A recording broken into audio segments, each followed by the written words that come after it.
योगीराम सूरत कुमार, योगीराम सूरत कुमार, योगीराम सूरत कुमार, ஜெய Gururaya.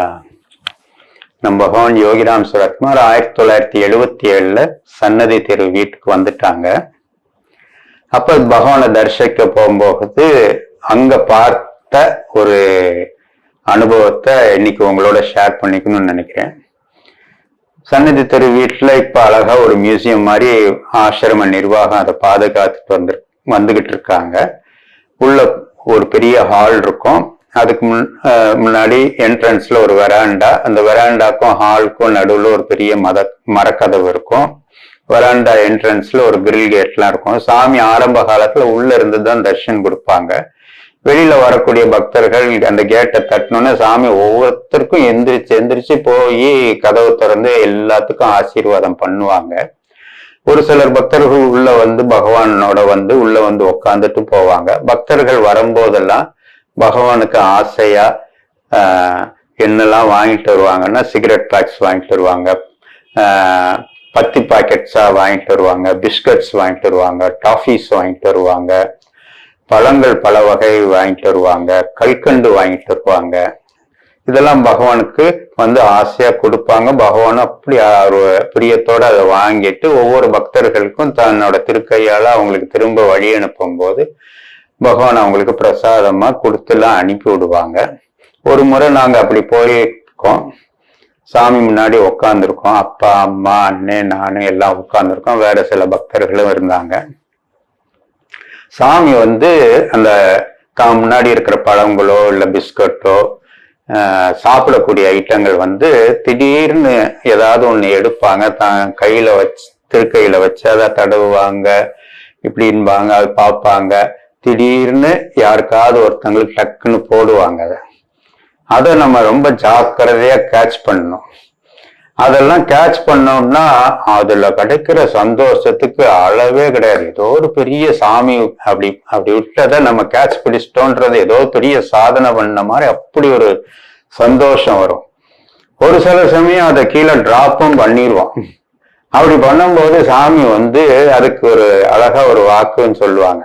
You should be very alert when you are with this beggar அப்படின்னு சொல்லுவாங்க. என்ன அப்படின்னா, இந்த பிச்சைக்காரனோட இருக்கும்போது ரொம்ப உஷாரா இருக்கணும் அப்படின்னு சொல்லுவாங்க. அதனாலயே யாருக்கு எந்த பிரசாதம் எப்போ வரும்லாம் சொல்ல முடியாது. சாமி எடுக்கும்போது ரொம்ப அலர்ட்டா நாங்க எல்லாம் இருப்போம். எல்லா பக்தர்களும் அப்படிதான் இருப்பாங்க. சில நேரங்கள் சாமி கொடுக்குற பிரசாதத்தை அங்கேயே சாப்பிட்றது உண்டு. சில நேரங்கள் ஊருக்கு கொண்டு அதுக்கு பிறகு சாமியை நினைச்சு சாப்பிட்றதுலாம் உண்டு. ஒரு முறை என்ன ஆச்சுன்னா, சாமி நெல்லிக்காய் எனக்கு போடும்போது அதை கடிச்சு கட்டக்குன்னு கடிச்சிட்டேன். அதோட விதையோட சேர்த்து கடிச்சிட்டேன். அது கட்டக்குன்னு அப்படி ஒரு சத்தம் கேட்டுச்சு. சாமி உடனே பார்த்தாங்க, தாடியை பிடிச்சி, குமாரவேல் இஸ் வெரி போல்ட் அப்படின்னு ஒரு வாக்கு சொன்னாங்க.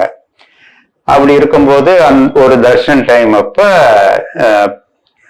சிவகாசியில இருந்து ஒரு பக்தர் வந்திருந்தாங்க. யாரு அப்படின்னா, மூத்த பக்தர் தெய்வ திரு ராஜதுரை நாடார் வந்திருந்தாங்க.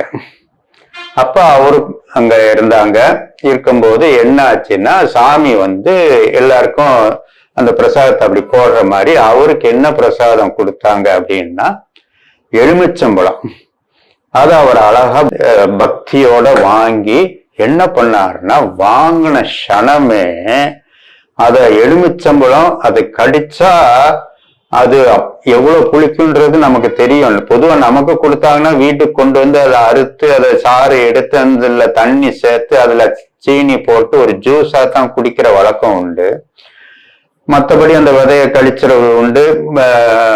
அந்த தொழி கூட ஒரு ஊறுகாய மாத்தி கூட நம்ம அப்படி யூஸ் பண்ணுவோம் சாமி பிரசாதத்தை. ஆனா இவர் என்ன பண்ணாரு அப்படின்னா, திரு ராஜதுரை நாடார் அது வாங்கின க்ஷணம் ஒரு செகண்ட் வேஸ்ட் பண்ணாம ஏதோ ஆப்பிள கடிச்சு சாப்பிடுற மாதிரி சாப்பிடுறாரு.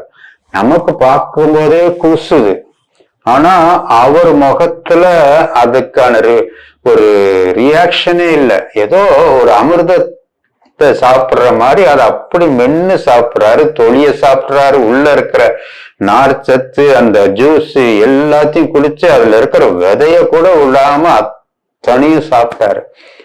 நமக்கு ஆச்சரியம் தாங்கலை. இவரால எப்படி இத சாப்பிட முடியுது அப்படின்னு சொல்லி நமக்கு ஆச்சரியம். அது ஒரு கேள்வி, இவரால் எப்படி முடிஞ்சுன்னு அப்படி ஒரு கேள்விக்குறி அப்போ இருந்துச்சு. ஆனா இப்ப புரியுது.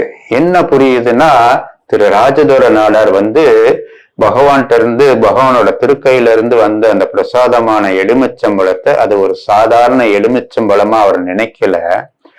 பகவான் ஒருத்தருக்கு ஒண்ணு கொடுக்கும் போது அதுல அவரோட ஆசீர்வாதத்தை அள்ளி அள்ளி அதுல அடுக்கி வச்சு கொடுத்திருப்பாரு. அதுல இருக்கிற ஒவ்வொன்றிலையும் பகவானோட ஆசீர்வாதம் இருக்கு.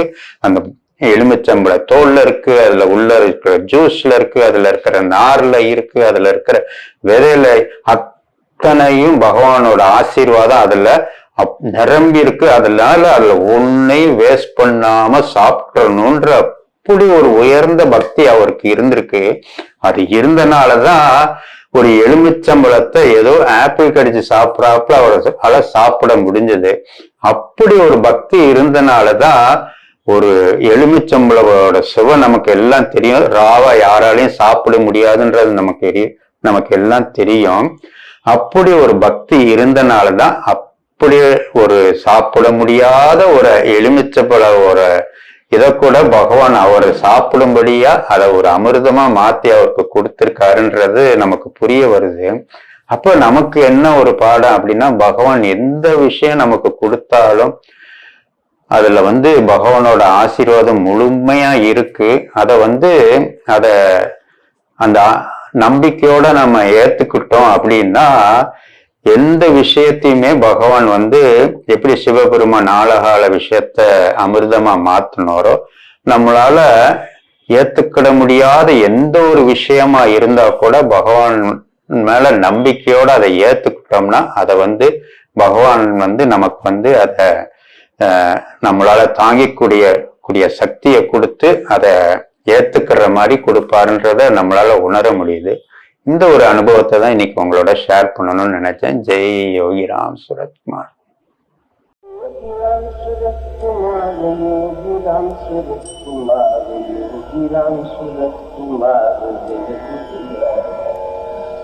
योगीराम सूरत कुमार, योगीराम सूरत कुमार, योगीराम सूरत कुमार, जय गुरुराया।